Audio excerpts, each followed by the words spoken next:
Os 27 livros que acabaram sendo aceitos como os documentos fundamentais do cristianismo não foram os únicos textos cristãos primitivos compostos nos 2 primeiros séculos da era cristã.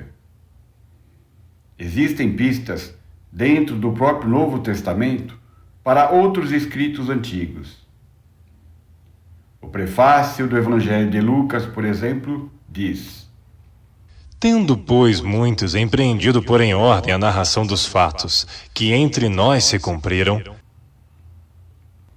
Entre eles, há uma epístola grega chamada a Epístola de Barnabé, preservada inteiramente no Codex Sinaiticus do século IV da Era Atual, onde ele aparece no final do Novo Testamento. Ela foi escrita provavelmente entre os anos 70 e 132 e tradicionalmente atribuída a Barnabé, que é mencionado nos Atos dos Apóstolos, embora alguns autores a atribuam a outro padre apostólico de mesmo nome, Barnabé de Alexandria, ou mesmo a um professor cristão anônimo. Apesar do nome, a epístola não deve ser confundida com o Evangelho de Barnabé. Ela começa com a seguinte saudação: Salve, vós, filhos, em nome de nosso Senhor Jesus Cristo, que nos amou na paz. O documento pode ser dividido em 2 partes. Na primeira, com os capítulos 1 a 17, que fornecem uma interpretação do Antigo Testamento centrada em Cristo, que diz que deve ser entendido espiritualmente, não de acordo com o significado literal de suas regras. De acordo com a epístola, os judeus interpretaram mal a sua própria lei ao aplicá-la literalmente, e que o verdadeiro significado seria encontrado em suas profecias simbólicas que prenunciavam a vinda de Jesus. Na parte final, nos últimos 4 capítulos, de 18 a 21, a epístola nomina 2 caminhos: um caminho de luz e um caminho de trevas. Esses 2 caminhos são também encontrados no Didache, um documento conhecido como ensinamento do Senhor através dos 12 apóstolos para as nações. É um breve tratado cristão primitivo anônimo, escrito em grego koiné, datado por estudiosos modernos como no 1º século. De acordo com os teólogos cristãos entre os pais da Igreja, que viveram entre os 2 primeiros séculos, esses 2 caminhos representam um resumo da instrução básica sobre a vida cristã a ser ensinada àqueles que estavam se preparando para o batismo e a participação como membros da Igreja. Na conformação, representam a cristianização de uma forma judaica comum de instrução moral. Algumas dessas determinações são ainda hoje objeto de muitas discussões dentro da própria Igreja. Apresentaremos o texto dessa parte final da epístola. Os 2 caminhos. O caminho da luz.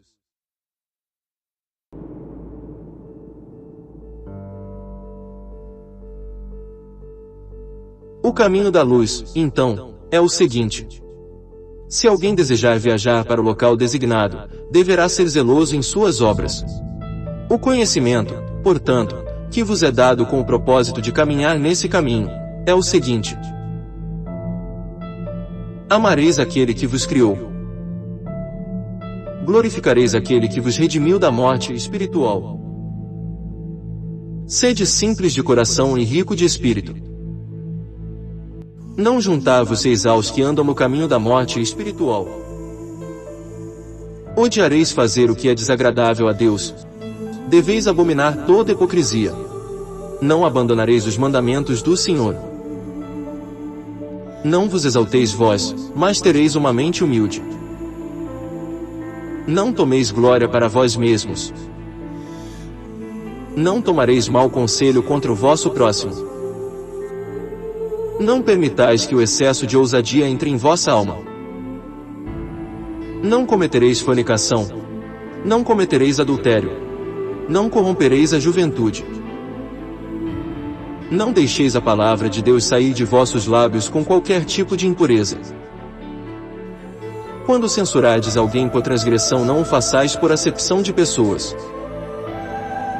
Sejais mansos e pacíficos. Tremais com as palavras que ouvirdes. Não vos lembreis do mal contra o vosso irmão. Não deveis ser de mente duvidosa quanto ao certo ou ao errado. Não tomeis o nome do Senhor em vão. Amareis o vosso próximo mais do que a vossa própria alma. Não matareis nenhuma criança através do aborto, nem, novamente, a destruireis vós depois que ela tenha nascido. Não deveis retirar a vossa mão de vosso filho ou filha, mas desde a sua infância deveis ensinar-lhe o temor do Senhor. Não cobiçareis o que é do vosso próximo, nem sereis avarento. Não vos unireis em alma aos soberbos, mas sereis contados com os justos e humildes.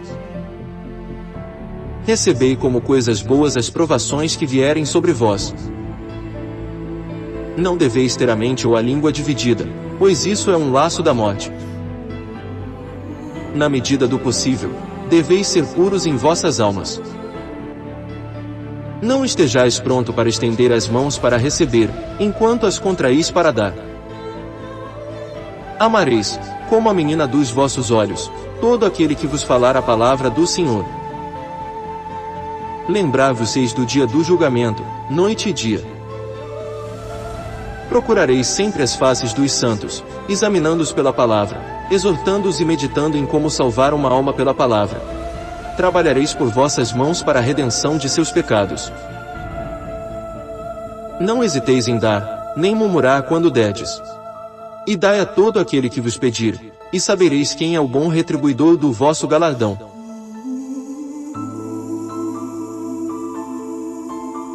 Deveis preservar o que recebestes, e de incumbência, sem nada tirar ou acrescentar.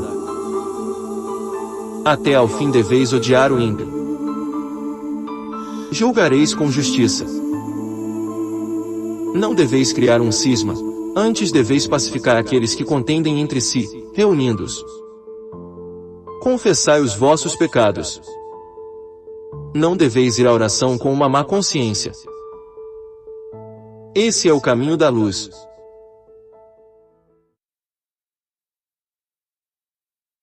O caminho das trevas. Mas o caminho das trevas é tortuoso e cheio de maldições, pois é o caminho da morte eterna com punição, em cujo caminho estão as coisas que destroem a alma. A saber, a idolatria, o excesso de confiança, a arrogância do poder, a hipocrisia, o coração temerário e abominável, o adultério, o assassinato, o furto, a soberba, o crime, o engodo, a malevolência, a presunção, o envenenamento, a magia, a avareza, a falta do temor de Deus. Desse modo também são todos os que perseguem os bons, que odeiam a verdade, que amam a falsidade, os que não conhecem a recompensa da justiça, aqueles que não se apegam ao bem, os que não atendem com justo juízo às viúvas e aos órfãos, aqueles que são indiferentes para o temor de Deus, mas se inclinam para a maldade, de quem a mansidão e a paciência estão bem distantes. São pessoas que amam a vaidade, que buscam retribuição, não têm pena dos necessitados. Não trabalham para ajudar aqueles que são vencidos pelo cansaço, são propensos à maledicência, ignorantes de seu Criador. São assassinos de crianças, destruidores das obras de Deus, que rejeitam o necessitado, que oprimem o aflito. Advogam para os ricos poderosos, são juízes injustos dos pobres e transgressores em todos os aspectos.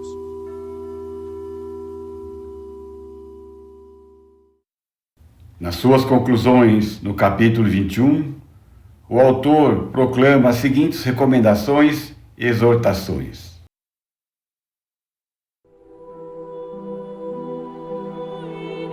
É bom, portanto, todo aquele que aprendeu os julgamentos do Senhor, tantos quantos foram escritos, que ande neles.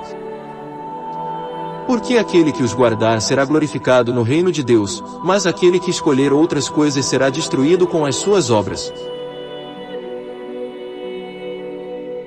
Haverá uma ressurreição, um julgamento e por conta disso uma retribuição.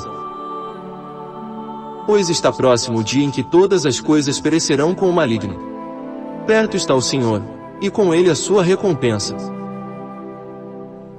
Novamente, e mais uma vez, eu imploro, sede bons legisladores uns para com os outros, continuai sendo conselheiros fiéis uns dos outros, afastai de entre vós toda a hipocrisia.